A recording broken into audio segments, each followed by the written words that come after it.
All right, this is the beginning of using this crazy watch cleaning machine from, I think, India. So I've got 3 jars, cleaning liquid here, and 2 rinse jars. And so I need to attach the cleaning basket onto the bottom here. And we're gonna see if we can do that. All right, here's the basket with all the parts, and you just have to get that in like this, and then you press it in. Let me see if I can do this here, like so, and then rotate it. There we go. And it clips in to the machine here. And then for cleaning, I just need to take this cleaning jar off. This is the first part of it. And I just flip this. This has got to go all the way around the back and all the way around this way because of the wiring, right? And then I'll lower this basket. Let me just pull this up a bit. I'm going to lower this into the cleaning fluid, and it's not easy to do. And I turn this counterclockwise to lock it, right? So that's locked like that.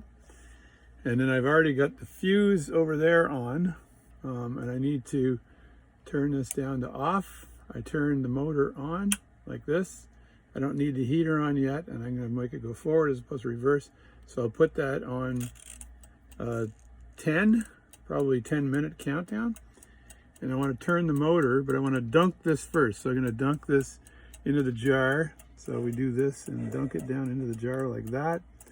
And now I just pull it up just a bit in case it's dunked too low, and I want to spin the motor. So let's just spin the motor. And I'm going to go to a different video for this, I think. There we go. Now let's check a different view.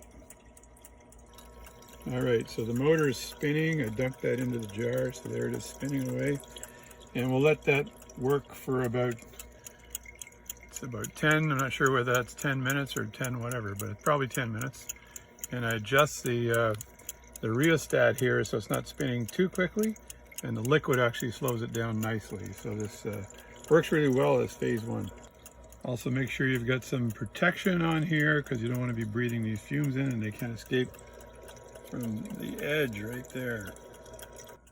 And this is me in my cleaning mask. So once the washing has stopped, what you do is, and I set it for some extra time, you turn this off like this, and then you lift the basket up, so now it's kind of free, and then you spin it freely. And you got to make sure you don't overspin it here. So you just have to, it's very touchy. And what this does is get rid of the excess liquid that's in the basket. That's a good speed right there. This particular machine will catch up on speed pretty easily, so you got to make sure you're always keeping an eye on how fast this is going, because the rheostat, I think this was made for 240 volts and not 120. So I've always tried to get rid of this or replace it somehow, but have been unsuccessful doing it. So I'm kind of stuck with it. And the machine says, well, it said 240 on it, and there was a sticker on there that said, see, it says 220 to 230, but they stuck a sticker on there that said 110. I'm like, yeah, right, you haven't changed any of the wiring on this thing. I apologize for my basement mess, but it is a basement. So you turn this off, it's good, and then release the Kraken. Release this here like this, put the cap back on the cleaning liquid. I'm not sure how often I got to change the cleaning liquid, but it'll clean probably 50 washes, maybe 20, maybe 40, don't know. I have to ask you guys if you're out there. So this is the first rinse then. Take the cap off the first rinse. And I just want to plunge this all the way down again. And you got to put a little bit of force in this thing to get it down because that spring is solid. And then you turn this counterclockwise to lock it like that. And then dunk it in. So now it's in the liquid. And I'll just twist it down to 10 again and spin this. Start spinning. And let me just switch videos. All right, so now the back one is going to start spinning, so give it a little bit of power. There it is.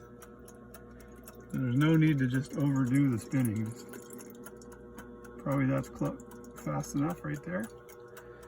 And that's going to rinse off any of the cleaning fluid that's been used. So that's the first stage of rinsing on this Pearl watch cleaning machine. There you go, I made a video. Once this is finished, I'll stop this, lift the basket by lifting this knob here, and that's loose, by the way.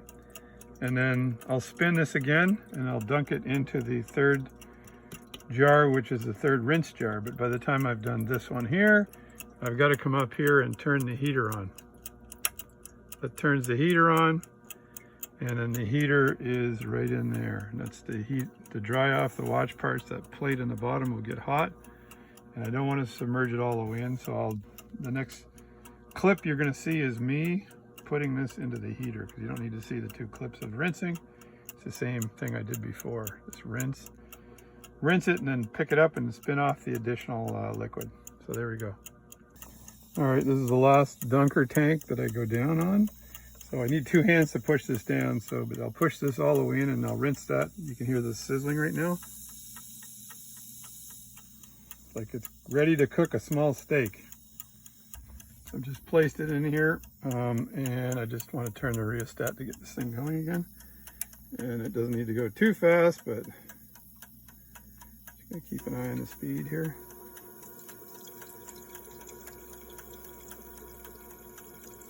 That's a pretty good speed right there. There we go. And this is set for 5, but I don't bother using the timer. I just figure out with my watch how long I want this thing in for. And then after I've done this, I will spin it off on the higher end. I'll show you that for a second maybe, and then over to here, over to the steak cooking machine. So I think once I get some coloration in this one here, I'll change all the liquids, because this is the final rinse, and right now it's still white, which means the secondary rinse bottle, which is this one right here, is getting a bit murky. It's collecting a lot of liquid. I'll wait till I get the third rinse bottle is in kind of crappy condition, and then we'll replace all the liquids and start fresh. So this is pretty much done. So what I'll do again is I'll turn the rheostat here. An old gym bag in the back I use in the army, I think. So anyway, pull this up like that, and that pulls up the basket all the way to the top, and then I just go down it just a bit, and I want to spin this again to get all of the excess liquid off of it. So again, I don't want to overspin it. I don't want the parts to be damaged in there, so I just need to spin it enough to get all the liquid off. So do that for a few minutes, and then away we go. Now again, like last time, I've got to raise this up, so I've got to turn the knob clockwise and let this rise up. I'm going to do this with one hand just to show you how it's done, like that. And there's grooves in here to make sure it's aligned. So then you do this, and then I'll just lower this into Supreme, into the basket for heating. This one's a little trickier, so because there's no real visual on this, so what I do is I push it all the way down to the bottom, and then I pull it up a bit, so I know it's not going to boil in there. And then I really want to turn this slowly, so just keep an eye on the top of this to make sure it's not spinning too fast, because I can't see the bottom part.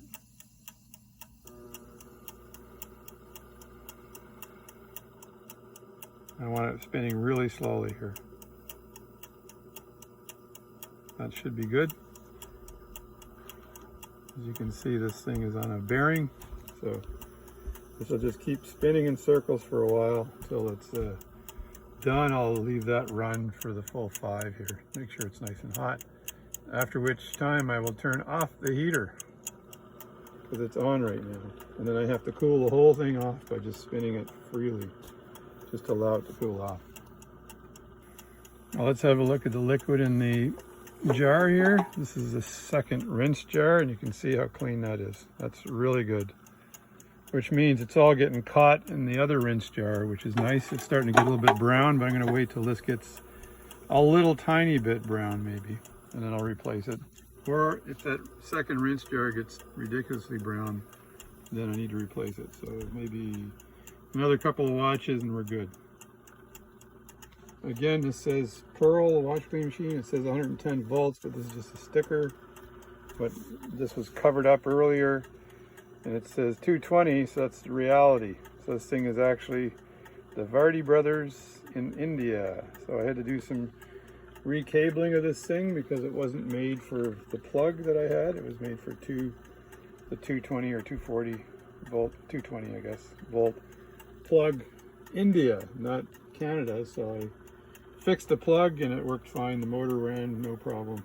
Straight voltage, no smarts in here at all. It's just a big gas motor in there. So, and the timers and everything else worked fine. I wish I could get a better rheostat for this thing. I have taken it apart, looked at the specs. I can't find anything that fits in this container like that. So I'll just leave it the way it is and keep running it the way I'm doing it. So it seems to work okay. So now I'll turn the heater off. Like that, it's almost done. And I want to lift this out. It shouldn't take that long to dry the parts, so I'm going to turn this off like this, and I can just let this run out, no problem. I put a mark on the top here because I've got a video camera, a Ring wireless video camera. I can actually see this from upstairs or from my cell phone and know exactly how far along it is in the watch cycle. So now I'll just raise this up. I'll raise this first, like this, just get it out of the pit of doom. And I'm going to try to do a controlled raise on this. There we go, like that. There we go. So that's in position. I know this is hot as hell. So what I typically do is just run this in the air for a few seconds here and allow that to cool off. So let me just do that. The rheostat's so touchy, I just have to, there we go. So I'll spin it like that for about a minute or two, and that'll be enough to cool off the basket so I can remove it. Otherwise the basket's way too hot. This thing here down here gets pretty darn hot, so I want to melt the parts. That's pretty much it. That's the Pearl watch cleaning machine for anyone out there who's looking at one. They actually work really well. I have no complaints over it. It seems to electrically work fine. I would make sure, like I did, get yourself a switch in here, a breaker, just in case something shorts, you don't burn the house down, and plug the Pearl watchmaking machine into the breaker. So, and hidden under door number 2, I have another watchmaker's lathe. Look at that. And hidden under door number 4, over here, is another watchmaker's lathe. Look at that. Oh my God, what a mess. This place is such a mess. Anyway, so there you go. Thanks for watching my video. I'm JD, and this is me using the watch cleaning machine. I think I do need to flip liquids on this because it's getting pretty dark. So thanks again, and I think it's probably ready to take off and we're good to go. Please subscribe to my channel. Please share it. I'll keep making videos as long as you keep watching them.